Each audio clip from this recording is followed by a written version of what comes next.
আসসালামু আলাইকুম প্রিয় দর্শক, আপনাদের সবাইকে স্বাগত জানাচ্ছি দৈনিক নয়া দিগন্ত পত্রিকার সংবাদ পর্যালোচনা ভিত্তিক প্রতিদিনের অনুষ্ঠান দিনের সংবাদে। আমাদের সঙ্গে আজকে আলোচক হিসেবে উপস্থিত রয়েছেন দৈনিক নয়া দিগন্তের উপসম্পাদক বার্তা বিভাগ জনাব মাসুমুর রহমান খলিলি। প্রিয় দর্শক, আমাদের এই অনুষ্ঠান আপনারা প্রতিদিন দেখতে পাবেন রাত 11টায় দৈনিক নয়া দিগন্তের ফেসবুক পেজে লাইভে। আপনারা আমাদের সঙ্গে অংশগ্রহণ করতে পারেন কমেন্টস বক্সে, আপনারা কমেন্টস করার মধ্য দিয়ে। জনাব মাসুমুর রহমান খলিল সাহেব, আপনাকে আরো একবার স্বাগত জানাচ্ছি। আমি শুরুতে একটু আসতে চাই আমাদের পররাষ্ট্রমন্ত্রী, উনি এখন ভারতে রয়েছেন সফরে, এবং সেখানে কয়েকটি পজিটিভ বিষয়ে বেশ কিছু আলোচনা হয়েছে। বিশেষ করে তিস্তার পানি বন্টন চুক্তি, যেটি অনেক দিন ধরে, অনেক দিনও ঠিক না, অনেক বছর ধরে ঝুলন্ত অবস্থায় রয়েছে, এবং প্রধানমন্ত্রী শেখ হাসিনা গত বছরের সম্ভবত এপ্রিলে যখন উনি ভারতে গিয়েছিলেন তখনও প্রধানমন্ত্রী আশ্বাস দিয়েছিলেন, তো এবারও আশ্বাস আসলো। তো এই সিরিয়াস ইস্যুটি, যেটির জন্য মানুষ অপেক্ষা করছেন অনেক বছর ধরে, এটি আশ্বাসের মধ্যেই যেন রয়ে গেছে। আপনার কাছে কি মনে হয়? আমার কাছে মনে হচ্ছে যে আশ্বাসটা ভারতের পক্ষ থেকে দেওয়া হয়েছে, এটা তো একেবারেই নতুন না, এটা একাধিকবার দেওয়া হয়েছে। প্রধানমন্ত্রী শেখ হাসিনা যখন ভারত সফরে যান তখনও এই ধরনের আশ্বাস পাওয়া গেছিল। আপনি জানেন ভারতের লোকসভা নির্বাচন আগামী মে মাসে। এখন যে সরকার আছে এই সরকারের সামনে কয়েক মাস মাত্র মেয়াদ। এই সময়ে এরকম একটা বড় ইস্যু নিষ্পত্তি করা হবে এটা আমরা আশা করতে পারি না। এটি এমন একটা ইস্যু, এটা শুধু কেন্দ্রীয় সরকার না, এটা পশ্চিমবঙ্গ রাজ্য সরকারও এই ইস্যুর সাথে যুক্ত। ফলে যে আশ্বাসটা, আমার কাছে মনে হচ্ছে এটা একটা গতানুগতিক আশ্বাস। এখান থেকে খুব বেশি আশ্বস্ত হওয়ার মতো বাংলাদেশের কিছু, কিন্তু এগুলো তো আশ্বাসের উপর নির্ভর করে না। সাধারণত কমন নদী, এগুলোর কিছু ইন্টারন্যাশনাল আইন আছে যেটা মান্য করতে সবাই বাধ্য অনেকটা। তো সেই বিষয়গুলো কি উপেক্ষিতই থেকে যাচ্ছে অনেক বছর ধরে? আমরা সাধারণভাবে যেটা দেখি, একটা তুলনামূলকভাবে কম শক্তি সম্পন্ন রাষ্ট্রের পাশে যখন বৃহৎ শক্তির একটা দেশ থাকে, তখন এই দুই দেশের যে সম্পর্কটা, এটা সবসময় সমান্তরাল বা সম স্বার্থ নিশ্চিত করতে পারে না। ভারতের সাথে সম্পর্ক বাংলাদেশের বরাবরই এই ধরনের বাস্তবতার একটা। সেক্ষেত্রে ডিপ্লোমেসিটা কি হতে পারে, বাংলাদেশের মেকানিজমটা কি হতে পারে, যাতে একটু ছোট অপেক্ষাকৃত দুর্বল দেশ হওয়া সত্ত্বেও বাংলাদেশ তার স্বার্থ আদায় করতে পারে ভারতের কাছ থেকে? হ্যাঁ, এটা আদায় করতে পারতো বাংলাদেশ, বা এখনো হয়তো পারবে। সেটা হচ্ছে ভারতের যে স্বার্থ বাংলাদেশের সম্মতির উপর নির্ভরশীল, যেমন কানেক্টিভিটির যে বিষয়টা, এটা ভারতের অর্থনীতির জন্য, তার নিরাপত্তার জন্য অনেক বড় একটা ইস্যু ছিল। এই ইস্যুটা যখন নিষ্পত্তি করা হয়, এর সাথে যদি অভিন্ন নদীর পানি বন্টনের বিষয়টা ট্র্যাক করে দেওয়া হতো বা যুক্ত করে দেওয়া হতো, তখন কিন্তু এটা আদায় করাটা অনেক সহজ হতো। তবে এখন নির্ভর করবে ভারতের শুভবুদ্ধি অথবা তার বাংলাদেশের স্বার্থের ব্যাপারে কতটুকু তার সম্মান। বাংলাদেশের পররাষ্ট্রমন্ত্রী একে আব্দুল মোমেন, যিনি জাতিসংঘে অনেক বছর কাজ করেছেন এবং সেখানে বিভিন্ন দেশের যে স্বার্থ আদায় সংশ্লিষ্ট বোঝাপড়া বা তাদের আলাপ আলোচনা, এগুলো সচক্ষে অনেক উনি দেখেছেন। সেক্ষেত্রে বলা যায় ওনার বেশ অভিজ্ঞতার ঝুলিটা বেশ ভারী এক্ষেত্রে। তো আশা করা যায় উনি বিষয়গুলো বুঝে শুনে একটু কায়দা করে এই বিষয়গুলো বাংলাদেশের পক্ষে নিয়ে আসতে পারবেন, এরকম একটি আশা করা যায়। হ্যাঁ, আশা অবশ্যই করা যায়। তবে এই ইস্যুতে যৌথ পরামর্শ কমিটির যে সভাটা হয়, এখানে 3টা চুক্তি এবং সমঝোতা স্মারক হয়, এর মধ্যে কিন্তু তিস্তার বিষয়টা নেই। তিস্তাটা শুধুমাত্র আশ্বাসের ব্যাপার। আর এইখানে যে চুক্তি যে বিষয়গুলোতে হয়, এর মধ্যে একটা গুরুত্বপূর্ণ চুক্তি হচ্ছে বাংলাদেশের সিভিল সার্ভিসের মাঝারি মানের যে কর্মকর্তারা আছে, তারা যে প্রশিক্ষণ নেবেন, সেটা ভারতে প্রশিক্ষণ নেবেন। প্রতি বছর 1800 কর্মকর্তা যাবেন, এবং ভারতের যারা সিভিল সার্ভিসের কর্মকর্তাদের যে প্রশিক্ষণ কেন্দ্রে প্রশিক্ষণ দেওয়া হয়, বাংলাদেশের কর্মকর্তাদেরও এই ধরনের প্রশিক্ষণ কেন্দ্রে প্রশিক্ষণ দেওয়া হবে। তো এটা একটা ভালো, এবং এই ব্যাপারে যেটা ভারতের পররাষ্ট্রমন্ত্রী অথবা বাংলাদেশের পররাষ্ট্রমন্ত্রী এটার সাথে এগ্রি করেছেন, সেটা হচ্ছে দুই দেশের সম্পর্কটা হাত ধরাধরি করে এগিয়ে যাবে, এবং এই সম্পর্ক এমন একটা পর্যায়ে উন্নীত করা হবে যেখান থেকে আর ফিরে আসার কোনো সুযোগ থাকবে না। তার মানে দুই দেশের সম্পর্ক, তারা সিমেন্টেড একটা সম্পর্ক তৈরি করতে চান। এটা ভালো যদি দুটো দেশেই পারস্পরিক সম্মান। যে মাঝারি লেভেলের যে আমলা যাদেরকে বলা হয়, এরা তো মাঝারি লেভেলে থাকবেন না, এরাই একসময় মেইন স্ট্রিমে চলে আসবেন এবং ভালো ভালো জায়গায় সেট হবেন এবং তারা রাষ্ট্র পরিচালনার দায়িত্ব পালন করবেন। তো এই ধরনের মাঝারি আমলারা যদি ওখানে ট্রেনিং নেন, বিশেষ করে একদম সীমান্ত লাগোয়া আরেকটি দেশের সাথে, যেই দেশের সবকিছু বড় বাংলাদেশের তুলনায়, তো এক্ষেত্রে অনেক কিছু লিকড আউট হয়ে যাওয়া পরবর্তীতে, অথবা তাদের উপর একটা নিরঙ্কুশ কি বলা যায়, নিরঙ্কুশ একটা নিয়ন্ত্রণ থাকার এরকম কোনো শঙ্কার বিষয় কাজ করে কিনা? এটাকে ঠিক আপনি যদি ইতিবাচক ভাবে দেখতে চান, আমরা দেখতে পারি যেটা জয়িতা ভট্টাচার্য এই প্রসঙ্গে উনি ওনার একটা মন্তব্য করেছেন। উনি বলেছেন যে বাংলাদেশের সাথে ভারতের অনেক স্বার্থ সংশ্লিষ্ট বিষয় আছে। এখন যারা মাঝারি মানের কর্মকর্তারা তারাই কিন্তু এক সময় উপরের লেভেলের ডিসিশন মেকার হবে। তো ভারতে তারা যদি প্রশিক্ষণ নিয়ে আসে তাহলে তাদের মনোভাব মনোভঙ্গি এটা বোঝার ক্ষেত্রে এটা সহায়ক হবে। তো এই সহায়ক হওয়াটা এটা যদি আপনি পজিটিভ অর্থে ধরেন তাহলে তো অবশ্যই দু দেশের সম্পর্ক বৃদ্ধির ক্ষেত্রে এটা কাজ করবে। আর যদি আপনি বিশ্বাস অবিশ্বাসের বিষয় থাকে, অথবা বড় দেশ যদি বড় ভাই সুলভ আচরণ করতে থাকে, তাহলে সেক্ষেত্রে ছোট দেশ কতটুকু তার স্বার্থকে রক্ষা করতে পারবে এটার ব্যাপারে একটা সংশয় থেকেই যেতে পারে। এখানে প্রসঙ্গক্রমে আরেকটা জিনিস বলে রাখি, সেটা হচ্ছে আপনার মাঝারি মানের বেসামরিক কর্মকর্তা, সিভিল সার্ভিসের কর্মকর্তাদের প্রশিক্ষণের পাশাপাশি আরেকটা চুক্তি হয়েছে, সেটা হচ্ছে বাংলাদেশের যে দুর্নীতি দমন কমিশন আছে, দুর্নীতি দমন কমিশনের সাথে ভারতের সিবিআই যেটা আছে, ক্রিমিনাল ইনভেস্টিগেশন ব্যুরো, এটার একটা চুক্তি হয়েছে, যার অধীনে দুদকের কর্মকর্তারা সফরে যাবেন, ওখানে প্রশিক্ষণ নেবেন, তারা বাংলাদেশে আসবে, তারা বাংলাদেশে দেখাশোনা করবে, প্রশিক্ষণ নেবে, এই ধরনের একটা চুক্তি হয়েছে। আপনি জানেন দুদক হচ্ছে দুর্নীতি দমন কমিশন, বাংলাদেশের একটা সাংবিধানিক বডি, এবং এটার এখতিয়ারটা হচ্ছে রাষ্ট্রের দুর্নীতি দমন এবং রাষ্ট্রের শৃঙ্খলা রক্ষার ক্ষেত্রে অনেক বড় মাপের একটা এখতিয়ার আছে। স্বাভাবিকভাবেই একটা দেশের যে স্ট্র্যাটেজিক ইস্যুগুলো বা মৌলিক যে স্বার্থগুলো, এই স্বার্থগুলো এসব প্রতিষ্ঠানের সাথে যুক্ত থাকে।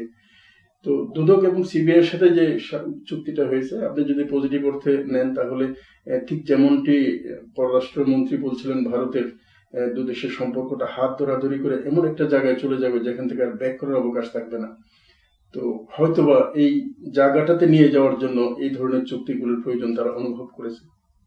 তো এই যে হাত ধরাধরি করে এমন একটা পর্যায়ে যাবেন, তার মানে আপনার কথা থেকে বোঝা যাচ্ছে এক্ষেত্রে বাংলাদেশের যে মিড লেভেলের যারা আমলা আছেন, তারা বিষয়টাকে সে বড় ভাইয়ের নতজানু হয়ে থাকবেন, নাকি বড় ভাইয়ের সাথে আরো আন্ডারস্ট্যান্ডিংটা ভালো করে স্বার্থ আদায় করতে পারবেন, এই ক্যাপাবিলিটি বা এই দক্ষতার উপরই বাংলাদেশের স্বার্থ অনেকটা রিলেটেড। তো আমরা আশা করব সেটাই হবে, কারণ দুই বন্ধু প্রতিম দেশ এবং সুসম্পর্ক আছে, তো সেভাবেই আগাবে বলে আমরা আশা করতে পারি, এবং তারাও হয়তোবা সতর্ক থাকবে। আমরা আশা করতে চাই, তবে আশার পরও সতর্কতামূলক কিছু বিষয় থাকে। আসলে একটা দেশের ভূ রাজনৈতিক যে অবস্থান, এই অবস্থানটা খুব গুরুত্বপূর্ণ। প্রতিবেশী কিন্তু পরিবর্তন করা যায় না, যে কথাটা একসময় মনমোহন সিং ভারতের সাবেক প্রধানমন্ত্রী প্রায় বলতেন। তো ভারত আমাদের বৃহৎ প্রতিবেশী, ভারতের সাথে আমাদের একসাথে থাকতে হবে, যেমনটি আমরা সাধারণত এক পরিবার আরেক প্রতিবেশী পরিবারের সাথে থাকি। এই ক্ষেত্রে প্রতিবেশীর ক্ষতি করার মতো কোনো মন মানসিকতা থাকা উচিত না, যেটা বাংলাদেশের নেই। আমরা আশা করতে পারি ভারতের এত বড় একটা রাষ্ট্র, স্বাভাবিকভাবে তারাও এরকম কোন দৃষ্টিভঙ্গি পোষণ করে। হয়তো মাঝে মাঝে পাড়া প্রতিবেশীর সাথে একটু ভুল বোঝাবুঝি হয়, এরপরে সম্পর্কটা আরো মধুর হয়, আমরা সেটা তেমনটাই আশা করি। আচ্ছা, আরেকটি বিষয় আমি যাব, সেই বিষয়ে যাবার আগে আমি সুন্দর একটা পজিটিভ বিষয় দিয়ে একটু শুরু করতে চাই, হয়তো আমাদের দেশের অনেকেরই ভালো লাগবে। আজকে আন্তর্জাতিক কিরাত সম্মেলন ছিল, এবং সেখানে ধর্ম প্রতিমন্ত্রী হাফেজ শেখ মোহাম্মদ আবদুল্লাহ উনি খুব ভালো কিছু কথা বলেছেন। জাস্ট একটু দর্শকদের শোনানোর উদ্দেশ্যে আমি বলতেছি। উনি বলেছেন যে মুসলিমদের জন্য কুরআন হলো সংবিধান, কুরআন হলো জীবন বিধান, এজন্য আমাদেরকে কুরআন অনুযায়ী জীবন করতে হবে, সহি শুদ্ধভাবে কুরআন পড়তে হবে।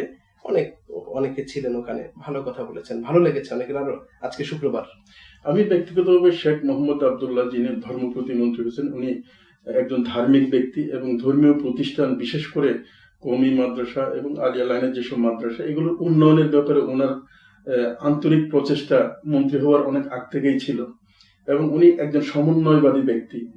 আমি যতদূর ওনাকে জানি, উনি কোনো ধরনের ঘৃণা প্রতিহিংসা এসব মানসিকতা পোষণ করেন না।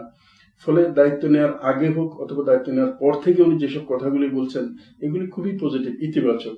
আমার ধারণা যে দায়িত্বটা ওনার উপর আসছে, উনি এই দায়িত্বটা এমন ভাবে পালন করবেন, বাংলাদেশের ধর্মীয় যেসব প্রতিষ্ঠানগুলো আছে এগুলো ইতিবাচক ভাবে এগিয়ে যাবে, কোনো বিদ্বেষ অথবা হানাহানির দিকে না, বরং পজিটিভলি বাংলাদেশকে নিয়ে এগিয়ে যাবে। উনি একটা কথা প্রায় বলেন, সেটা হচ্ছে আমাদের যে সামাজিক অবক্ষয়টা, এই অবক্ষয়টা দূর হয়ে যাবে যদি আমাদের ধর্মীয় বিধিবিধানগুলো পরিবার থেকে সমাজ এবং রাষ্ট্রীয় পর্যায়ে যদি প্রতিপালন করা হয়। আমরা এই আশাই করতে চাই উনি ওনার যেসব চিন্তা ভাবনাগুলো আছেন এগুলো যাতে একটি পরিণতির দিকে যায়। আচ্ছা, আর অন্য প্রসঙ্গে যাবার আগে আমি 3 সেনা কর্মকর্তা যারা আজকে সড়ক দুর্ঘটনায় নিহত হয়েছেন তাদের আত্মার মাগফিরাত কামনা করে আমি অন্য প্রসঙ্গে একটু যেতে চাই। আসলে সড়ক দুর্ঘটনা আমাদের বাংলাদেশে অনেক দিন ধরে, অনেক বছর ধরেই মানুষকে ভোগাচ্ছে। প্রতি বছর রিপোর্ট বের হচ্ছে, হাজার হাজার মানুষ সড়ক দুর্ঘটনায় নিহত হচ্ছে। তো এই বিষয়ে নিশ্চয়ই সরকার নজর দিবেন, এটাই আমরা আশা করতে পারি। আমি একটু অন্য প্রসঙ্গে এখন যেতে চাই। বেশ কয়েকদিন ধরে খলিলুর রহমান, জনাব মাসুম খলিলি সাহেব, আপনি জানেন যে জাহালম, যেটি বাংলাদেশের আলোচনার একটি অন্যতম বিষয়, 3 বছর একটি মিথ্যা মামলায় জেল খেটেছেন এবং 3 বছর পরে পত্রিকায় যখন নিউজ হয়েছে, হাইকোর্টের দৃষ্টিতে যাবার পরে হাইকোর্টের নির্দেশে তাকে মুক্ত করা হয়েছে। তো 3টি বছর তো তিনি জীবন থেকে চলে গেছে, মানুষ সবাই জানে বিষয়টি। কিন্তু আমি যে বিষয়ে একটু আপনার দৃষ্টি আকর্ষণ করতে চাই সেটি হলো, উনি 18 কোটি টাকা সোনালী ব্যাংক থেকে ঋণ নিয়েছেন এবং সেখানে ঠিকানা ভুল, মানে মিথ্যা ঠিকানা ব্যবহার করেছেন। এই জাহালমের ঠিকানা ব্যবহার করেছেন, যিনি মূল ক্রিমিনাল, তিনি জাহালমের ঠিকানা ব্যবহার করার কারণে পুলিশ জাহালমকে অ্যারেস্ট করেছে। 3 বছর পরে জাহালম মুক্তি পেয়েছে। তো এত বড় একটি লোন নেওয়ার সময় ব্যাংকে ঠিকানাটা ঠিক আছে কিনা, দায়িত্ব আছে কিনা, এরপরে এই এই বিষয়টি নিয়ে তদন্ত হয়েছে, 26টি মামলা তার বিরুদ্ধে হয়েছে ভুল ভাবে। তো শুধু কি একজনকে ভিলেন করা যায়, নাকি এর সাথে পুরো সিস্টেমের কিছু ঘাটতি রয়েছে? জাহালমের যে বিষয়টা, এটা হচ্ছে বাংলাদেশে কি চলছে আইনের অঙ্গনে, আইন শৃঙ্খলা রক্ষার ক্ষেত্রে, এমনকি ব্যাংকিং প্রতিষ্ঠানে, তার একটি ঘটনা দিয়ে কিন্তু এটা অনুমান করা যায়। জাহালমের বিষয়টা হাইকোর্ট একটা খুব প্রশংসনীয় ভূমিকা পালন করেছেন এবং বলা যায় হাইকোর্টের নির্দেশটা পৌঁছার সাথে সাথে জাহালমকে মুক্তি দেওয়া হয়েছে। আপনি ঠিকই বলেছেন, জাহালমের 3 বছর ফিরিয়ে দেওয়ার কোনো অবকাশ নাই। কিন্তু যদি রাষ্ট্র হিসেবে বাংলাদেশ এবং বাংলাদেশের মৌলিক প্রতিষ্ঠান যেগুলো আছে, আইন শৃঙ্খলা রক্ষাকারী প্রতিষ্ঠান অথবা বিচারকারী প্রতিষ্ঠান যেগুলো আছে, তারা যদি এই ঘটনার পুনরাবৃত্তি না হওয়ার মতো একটা ব্যবস্থা করতে পারে, এটি হবে বাংলাদেশের জন্য কল্যাণকর। এই প্রসঙ্গে একটা কথা বলি, গতকালকেই হাইকোর্ট একটা মন্তব্য করেছিলেন। হাইকোর্ট বলেছেন দুর্নীতি দমন কমিশনের ভুলের কারণে জাহালমের এই 3টা বছর যে ভোগান্তি সেটা হয়েছে। এবং আপনি রাইটলি দৃষ্টি আকর্ষণ করেছেন, এত পরিমাণ একটা লোনের বিষয়, এটা ভুল করে তো এটা হতে পারে না, যার বিরুদ্ধে 26টা মামলা দায়ের করা হচ্ছে এবং এত কোটি টাকার ব্যাপার। এটা ঠিকই, এটা ভুলের বিষয় না, এটা হচ্ছে আমাদের সমাজের ভেতরে, আমাদের রাষ্ট্রের কাঠামোর ভেতরে যে গ্রহণ ধরে গেছে, এটা তারই একটি প্রতিফলন। যার কারণে হাইকোর্টকে মন্তব্য করতে হয়েছে, বলে যে দুর্নীতি দমন কমিশন হাজার হাজার কোটি টাকা ব্যাংক থেকে লোপাট হয়ে যাচ্ছে, ওদিকে তাদের কোনো দৃষ্টি নেই। তারা প্রাথমিক শিক্ষকরা কয়টার সময় হাজিরা দিচ্ছেন সেদিকে কিন্তু তারা নজর দিচ্ছে। তার মানে হচ্ছে মূল সংকটের দিকে কিন্তু তাদের ইঙ্গিতটা আছে। রাষ্ট্রের হাজার হাজার কোটি টাকা শেষ হয়ে যাচ্ছে, এগুলো সাধারণ মানুষের টাকা, কিন্তু তার চেয়ে খুব সামান্য একটা বিষয়ের প্রতি কিন্তু তারা এই দৃষ্টিটা দিচ্ছে। আমার মনে হয় আমরা আশা করতে পারি হচ্ছে আমাদের মৌলিক বিষয়গুলোকে অগ্রাধিকার ভিত্তিতে চিহ্নিত করা দরকার। জাহালমের বিষয়টা শুধু জাহালমের ব্যাপার না, এটা একটা রাষ্ট্র কিভাবে এগোবে, এখানে মানুষের জানমালের নিরাপত্তা কিভাবে থাকবে, একজন ব্যক্তি অপহরণ না হওয়ার অধিকার, তার স্বাভাবিক মৃত্যুর অধিকার থাকবে কিনা, এই বিষয়গুলো কিন্তু এর সাথে যুক্ত। মানে সব প্রতিষ্ঠানগুলো, বিশেষ করে ব্যাংক কর্মকর্তা, আইন শৃঙ্খলা রক্ষাকারী বাহিনী, এরপরে দুদকের মতো গুরুত্বপূর্ণ প্রতিষ্ঠানের কর্মকর্তারা, সবাই যার যার দায়িত্ব সঠিকভাবে পালন করলে হয়তো এই ধরনের ঘটনা ঘটবে না, আমরা আশা করতে পারি। তো সরকার বেশ কিছু দিকে নজর দিয়েছে এই ধরনের সব ধরনের। আমি সবশেষ একটি বিষয়ে একটু কথা বলতে চাই। যেমন ঢাকা শহরে যারা বাস করেন তারা সবাই প্রতিদিন বুঝতে পারছেন যে কি একটা খারাপ পরিস্থিতির মধ্যে, শব্দ দূষণ, যানজট।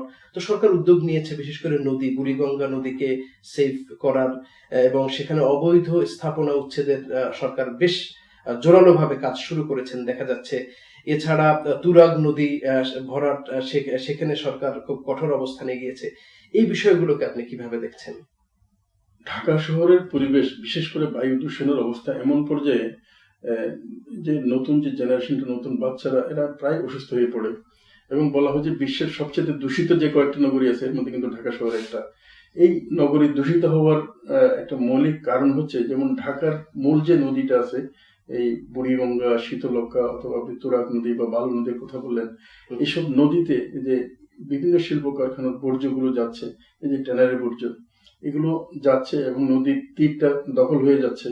আর এখানে যে বিভিন্ন ধরনের যানবাহন আছে, নৌ যানবাহন, এগুলো যে তেল নিঃসৃত হওয়ার কারণে যে দূষণ, এই দূষণগুলো প্রতিরোধের কোনো ব্যবস্থা নেই। যেমন সর্বসাম্প্রতিক একটা জিনিস যেটা গভর্নমেন্ট খুব ইতিবাচক উদ্যোগ নিয়েছে, সেটা হচ্ছে বুড়িগঙ্গা নদীর দূষণ রোধ করার জন্য তীর দখলটা প্রতিরোধের উদ্যোগ নিয়েছে। কিন্তু এর মধ্যেও কিন্তু দেখা যাচ্ছে আমাদের যারা এইসব বিষয় বাস্তবায়নকারী সংস্থা আছে, তারা একজনকে, যিনি আসলে সত্যিকার অর্থেই নদীর জায়গা দখল করে নেয়, তার বাড়িটা ভেঙে দিচ্ছে। অন্যদিকে সত্যিকার দখলবাজ যে আছে, নানান কারণ অথবা প্রভাবের কারণে, এবং মাঝে মাঝে দেখা যায় দখল মুক্ত করা হলো, পরক্ষণে আবার দখল হলো। তবে এবার একটু দেখা যাচ্ছে, বিশেষ করে যারা নদীর দখল করে রাখেন, এরা সবসময় বেশ ক্ষমতাবান হয়ে থাকেন, বেশ দাপুটে লোক হয়ে থাকেন। তো এইবার দেখা যাচ্ছে যে একদম ক্ষমতাসীন দলের সাথে জড়িত লোকদেরও স্থাপনা ধ্বংস করে দেয়া হচ্ছে এবং পুনরুদ্ধার করা হচ্ছে। এটা অব্যাহত থাকলে হয়তো মানুষ আশ্বস্ত হবে। হ্যাঁ, একটা ইতিবাচক ফল পাওয়া যেতে পারে। যেমন এই ট্যানারির যে বিষয়টা, এখনো কিন্তু অনেক ট্যানারি রয়ে গেছে। আমার মনে হয় দলমত নির্বিশেষে সকল ট্যানারিকে যদি নতুন যে জায়গাটা এখানে প্রতিস্থাপন করা যায়, তাহলে একটা বড় দূষণের হাত থেকে রাজধানীর মানুষ রক্ষা পাবে। জনাব মাসুমুর রহমান খলিল সাহেব, আপনাকে অনেক ধন্যবাদ অনুষ্ঠানে সময় দেওয়ার জন্য। প্রিয় দর্শক, আজ এ পর্যন্তই। আমরা সবশেষ অনুষ্ঠান শেষ করব ছোট্ট একটি আশাবাদ ব্যক্ত করে। সেটি হচ্ছে, আমাদের এই ঢাকা নগরী, তিলোত্তমা ঢাকা যাকে বলা হয়, একসময় বলা হতো, এখন এই শব্দটি হয়তো প্রযোজ্য হবে না। আমরা আমাদের রাজধানী শহর ঢাকাকে আবার সেই তিলোত্তমা ঢাকা হিসেবেই পেতে চাই। আমাদের পরবর্তী প্রজন্ম যেন একটি সুন্দর নগরী পেতে পারে। সরকার যে উদ্যোগ নিয়েছে, সেই উদ্যোগ যেন অব্যাহত থাকে। এখানে কারো কালো হাতের থাবা যেন এই মহান উদ্যোগের ক্ষেত্রে ব্যত্যয় ঘটাতে না পারে, সে আশাবাদ ব্যক্ত করেই আজকের মতো শেষ করছি। সবাই ভালো থাকবেন, সুস্থ থাকবেন। আল্লাহ হাফেজ।